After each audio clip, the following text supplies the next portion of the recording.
quand tu es réclamé par la voix de tes fondations, la première chose qui arrive, c'est que tu as tout pour réussir, mais tu tournes en rond. Tu es une jeune fille, tu es belle. Tu arrives à un niveau où tu sais que tu peux rendre un homme heureux. Mais ça ne va pas. Parce que je vais vous dire, les problèmes les plus compliqués à régler dans l'église, c'est le problème de fondation. Lorsque vous êtes réclamé par la voix de votre fondation, frère, vos problèmes sont compliqués. On fait tout, rien ne marche. Les évidences sont là, mais tu tournes en rond. Deuxième élément important que je veux que tu guettes ici, c'est très important. Quand tu es réclamé par la voix de ta fondation, ta vie est difficile et compliquée. Les choses ordinaires ne sont pas ordinaires pour toi. Les autres passent, toi tu passes pas. Tu vas te poser la question de qu'est-ce qui se passe. J'ai quand même vu l'association des pasteurs, eux tous les pasteurs de la ville d'Abidjan, leur association, ils m'ont imposé la main. J'ai payé ma dîme, j'ai payé mes offrandes, j'ai donné l'argent, j'ai même cherché à soudoyer Dieu. J'ai envoyé une offrande dangereuse pour pousser Dieu à agir en ma faveur. Mais pasteur, qu'est-ce qui se passe? Ta vie est compliquée. Parce que les problèmes de fondement sont compliqués. Parce que quand on les posait souvent, tu n'étais pas là. Donc c'est souvent lié à des alliances cachées. Les choses sont compliquées. Tu mets maquillage, tu as tout fait. No way. Il faut admettre qu'il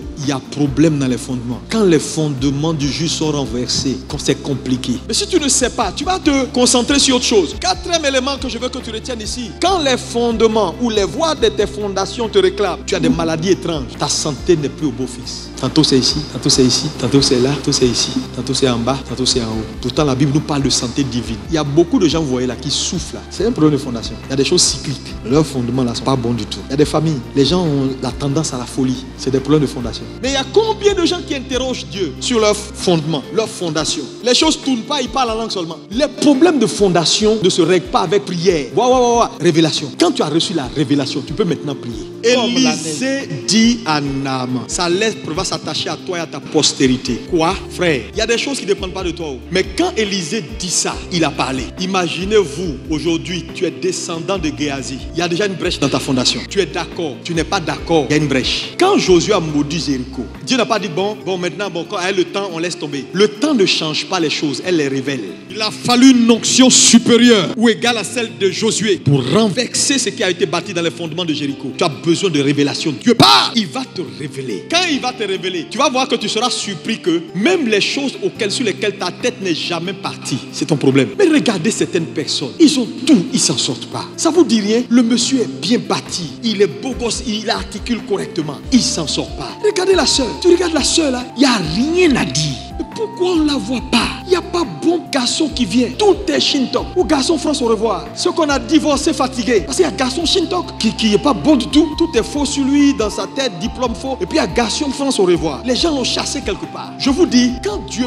part, règle ton problème. Il n'y a pas de hasard dans le monde spirituel. On a certaines familles par exemple. Quand les gens naissent, c'est leur tradition. Le placenta et le cordon qui sont coupés là, il y a toujours une cérémonie rituelle attachée à ça avant qu'on enterre ça. Mais toutes ces cérémonies qu'ils font et rites et rituels qu'ils font là, mais c'est pour saboter, pour créer des brèches dans tes fondements. À chaque fois qu'ils le font, ils activent les voix qui doivent te réclamer. Et tu vas vivre ta vie grandie. Tu es réclamé matin, midi, soir. À chaque étape de ta destinée. On a également des cas de famille, par exemple, où quand un enfant naît, il doit être lavé en premier par sa grand-mère ou par une tante. On interdit à la maman de toucher l'enfant. Il y a comme ça des familles. Parce qu'en fait, la tradition a quelque chose pour activer des alliances cachées afin que les voies autorisées n'arrivent plus à se taire toute ton existence. Mais si on n'active pas ces voies-là, ça va être compliqué. Donc il y a des gens convertis, assis, dont la vie est combattue par la voie de leurs origines parce qu'ils veulent faire mouvement vers la gloire. La voie l'a dit chez nous, non. Mais tu peux ne pas savoir. Dieu peut te parler, Dieu peut te révéler. Mais on dit non, mais j'ai pas la Dieu. Mais à vrai dire, les gens ils posent pas les vraies questions au Seigneur. C'est pourquoi ils n'ont pas les vraies réponses. Ou ils posent la question et puis ils quittent au lieu de la réponse. Parce qu'il y a une position pour demander, il y a une autre position pour recevoir. Il y a également des familles, par exemple, où quand les enfants naissent, c'est obligatoire qu'on leur donne un nom d'un parent, d'un nom, d'un vieux. Ça fait qu'il y a des familles, par exemple, leurs ancêtres sont permanemment reconstitués par génération. On a vu Dieu dire Abraham,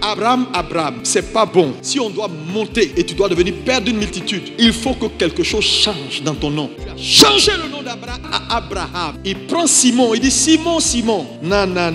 Il faut que tu deviennes Pierre. Il se bat avec Jacob. Change son nom de Jacob en Israël. Il y a des gens, ton nom n'est pas bon. Ton nom a une brèche dans tes fondations. Frère, nous avons des origines. Je dis tout ce qui vit et qui a une expression a une fondation. Tu peux ne pas le savoir. Mais quand la fondation est renversée, tout ce qui est dessus là, c'est foutu. C'est pourquoi personne n'a le droit de planter quelque chose dans ta vie que Dieu n'a pas planté. Cette affaire de fondation là, c'est une révélation de taille. Frère, Satan tue, détruit, égorge en touchant aux fondations. Il y a des cas de famille où la culture familiale, en termes d'attitude ou d'éducation, favorise l'activation des voies des fondations. Je ne dis pas qu'il n'est pas bon d'être famille.